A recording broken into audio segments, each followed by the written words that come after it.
So Algebra 2, Section 2.8, we're on the second day, and we already did the graphing the two variable linear inequalities. So what we're going to do today is we're going to go through the absolute value stuff. And, I was thinking about it last night. Should we spend time going over this? And then it was like, yes, absolutely, because I think some of you were not feeling as confident as you should be graphing your absolute values, and this is going to help with that. You're going to know, yes, I am doing this part right, because not only do we graph the absolute value, but we pause and say, should it be dashed or should it be solid, and then we test a point to see where we're shading. Now remember, that doesn't mean that every time you graph a line or every time that you graph an absolute value graph you have to do the shading. That's only for the ones that have inequalities. So that's only for the ones that say less than or equal to, greater than or equal to. So we're right here. So day 2 is about the fact that we don't just do this for lines. We could do this for any figure that we can graph. And that's graphing two variable absolute value inequalities. Again, some really serious good review on graphing V's. That's what we're going to get. So first thing first, solve for y. We want y equals a, absolute value of x minus h plus k.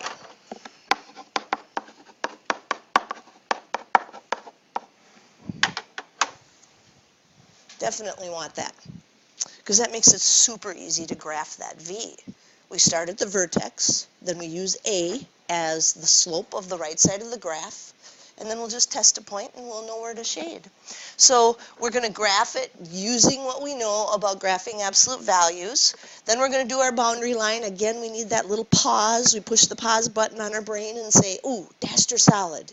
Try not to go through this process too fast. If you do that, you usually mess up. And then shade the appropriate region. And like I said, we're going to go back to using a test point, because that is an absolutely solid way of figuring out where you should shade and where you shouldn't. Obviously, we'd like to use 0, 0 if possible. Again, that was a really nice number to do. So that's all the blah, blah, blah, which tells us we're basically supposed to know how to do all of this. We just have to put it all together.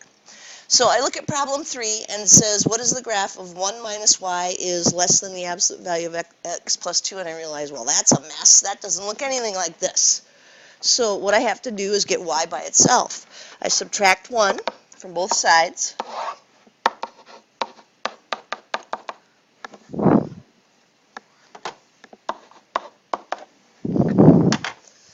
Okay, Cedarholm, why didn't you just subtract the 1 from the 2? That's not just a 2. That's an absolute value piece. You can't do that. Absolute values have to stay with other absolute values. So we have to keep that 1 separate. And then I notice, got another problem. There's a negative in front of that y. Doggone it, that can't be there. So I'm going to have to divide everything by negative 1. So I'm dividing this by negative 1, dividing the absolute value by negative 1, and dividing the negative 1 by negative 1. But when I do that, I have to flip the sign. So that's another thing we have to be careful of.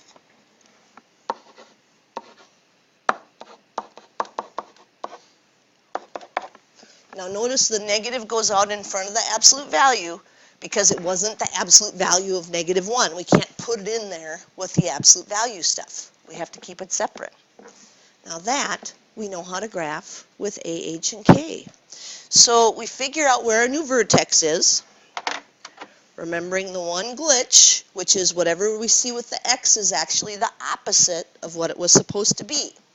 So if this says plus 2, that's actually left 2.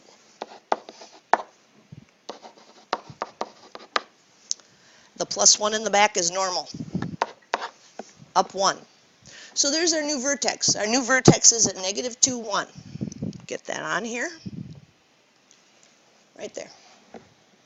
All right. Well, that is not a V. So then I think, okay, how do I get these again? Oh, yeah, A. You use A as the slope of the right side of the graph. Oh, there's just a little negative there. What does that little negative stand for? Yeah, negative 1. And with slope, we always want to think of it as a fraction, so we'd really use -1 over 1. So that means from this little dot I have over here, -2, 1, I need to go down 1 and to the right 1. And I'm going to do that a couple of times. Then I'm going to stop and think, was this supposed to be dashed or solid? Dashed doesn't have an equals bar, so I could just leave it like that. But I need the other side of the V. So I need to know that this is going to be symmetric through its vertex.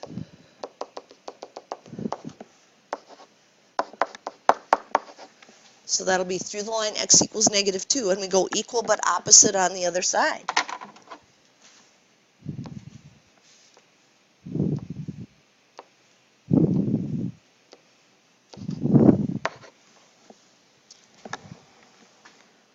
That looks a little off. It's hard to see the blue when you're right up here.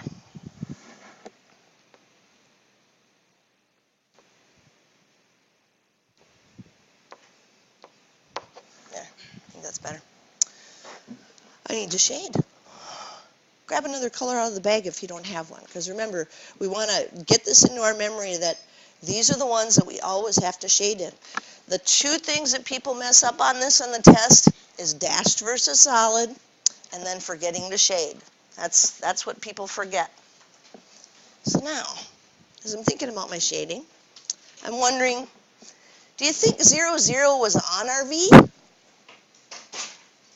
Doesn't look like it. Doesn't look like 0, 0 was on our V. So if that's the case, I want to test 0, 0.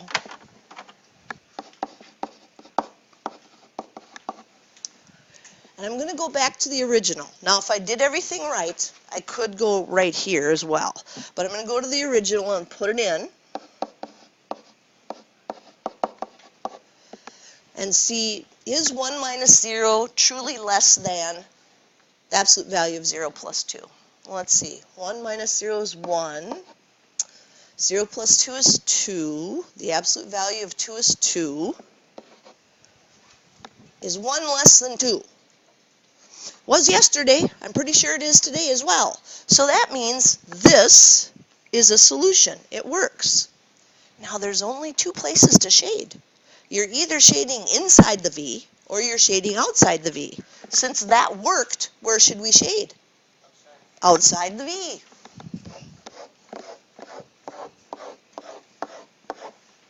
Exactly. Outside the V. So we've got it. So the steps are, get it into that y equals a absolute value of x minus h plus k format. Figure out where your V is going to go. Stop to think dashed versus solid.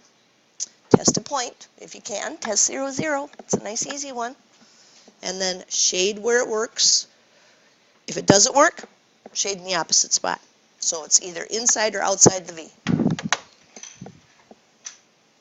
All right. You're going to do some talking now. That does not look right. What's wrong with it? Not in our nice form, right? How do we get it in our nice form?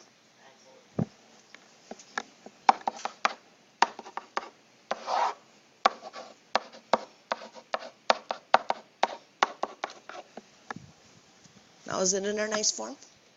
Well, that was easier than the last one. We didn't have to multiply or divide by anything. Cool. So where does this be? Where's the vertex? Where's it start?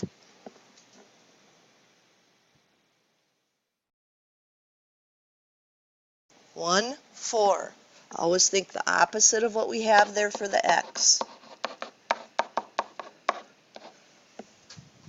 The number in back, perfectly fine, but it's that one that's attached to the x. So 1, 2, 3, 4. That's not a V. How do I get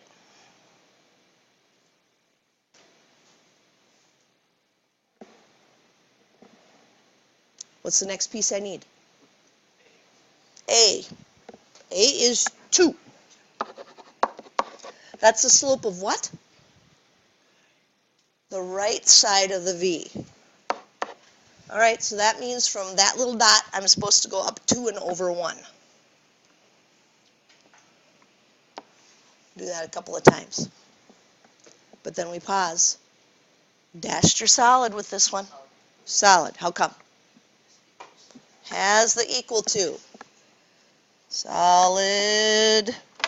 Put in my little axis of symmetry right through the vertex. X equals 1, because that's what the x coordinate was for the vertex. And then equal but opposite on the other side. Or you could do slope backwards. Some people like to do that. So instead of going up 2 and over 1, we're going to go left 1 and up 2. However you can do it, that's what you do.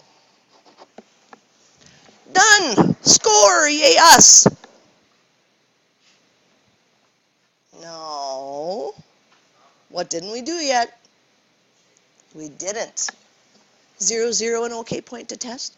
It's not on our V. That's what I want to use.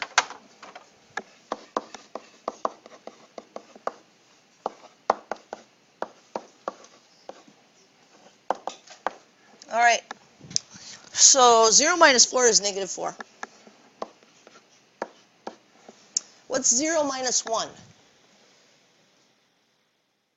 Negative 1. What's the absolute value of negative 1? 1. What's 1 times 2? Is negative 4 greater than or equal to 2? Oh. Oh. So that means we can't shade here. Yeah, it's got to be inside. It's not outside. Got to be inside. And there it is. So that is how we do the absolute value problems. So I think, oh, we have to write them now, huh? I was going to ask people. You know what? I think I still can ask people to help me out with each of these. Let's look at problem 4. I think you'll still be okay. What inequality does this graph represent? Bless you. Is this a line or is this a V? Bless you. It's a V.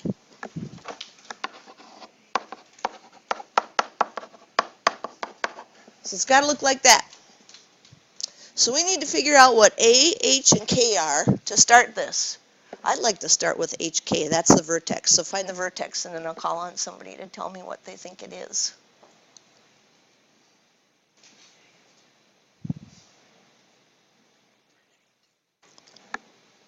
Sophie, you got a vertex back there? 3, negative 2. Now we just have to remember when you put the x in there, it's going to look like the opposite. So it's going to be x minus 3, but not the y. The y goes in for k as normal. All right, so we need A, and that's the slope of the right side of the graph. So I want everybody to count the slope of the right side of the graph there. Remember, if you have to, you can write down a couple of points too.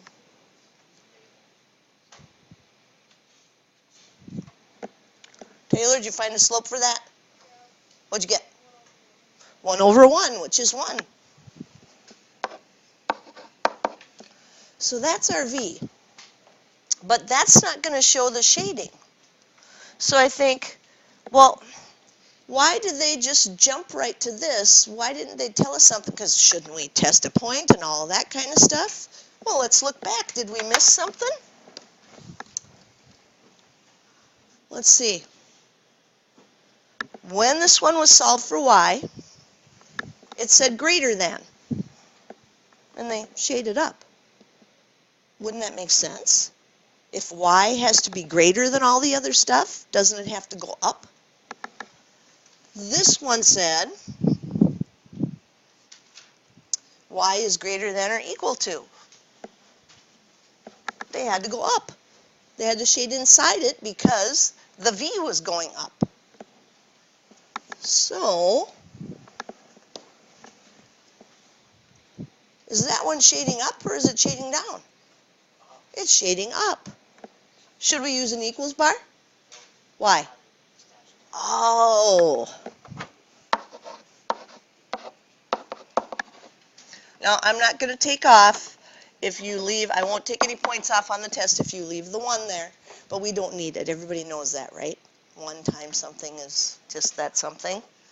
So there it is. Well, that wasn't too bad.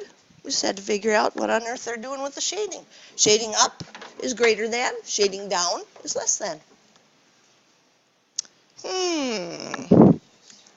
Let's do this one the same way. Go ahead and find the vertex.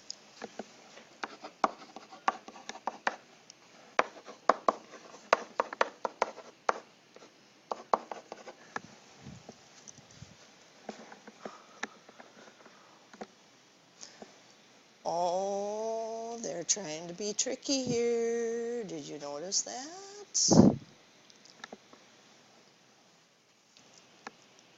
Colton, did you catch it when you did your vertex?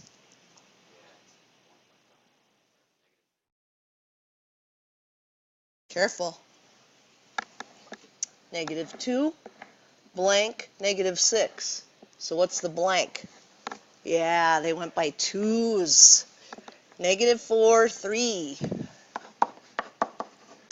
So that'll be the absolute value of x plus 4 plus 3. And then we have to be careful with the slope too, don't we? Look for a couple of nice grid points if you can. Boy, do we even have any nice grid points? We don't, do we? Okay, so then let's use this point, which was -4, 3. And this one looks like good because that would be -1, 0. And find the slope using the formula. Because we can do that.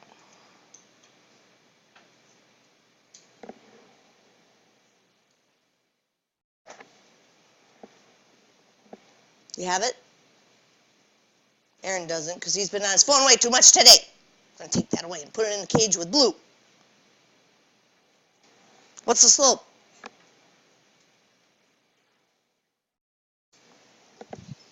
Three minus 0 is 3. -4 minus a -1 is -3. -1. Now we need our y.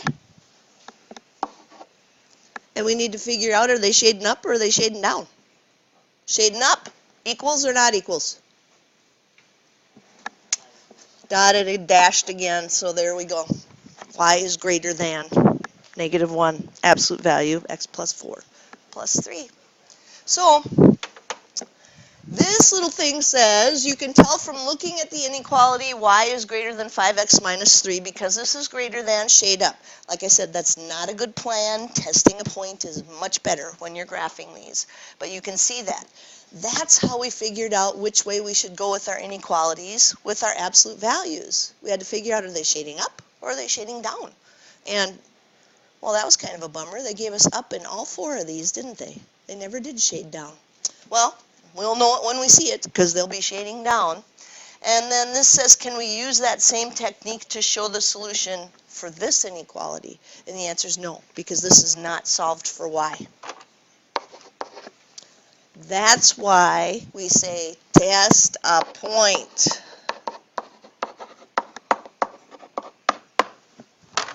Whenever you have to graph them, then you can be absolutely certain that things are going the way they're supposed to go. All right, that is 2-8.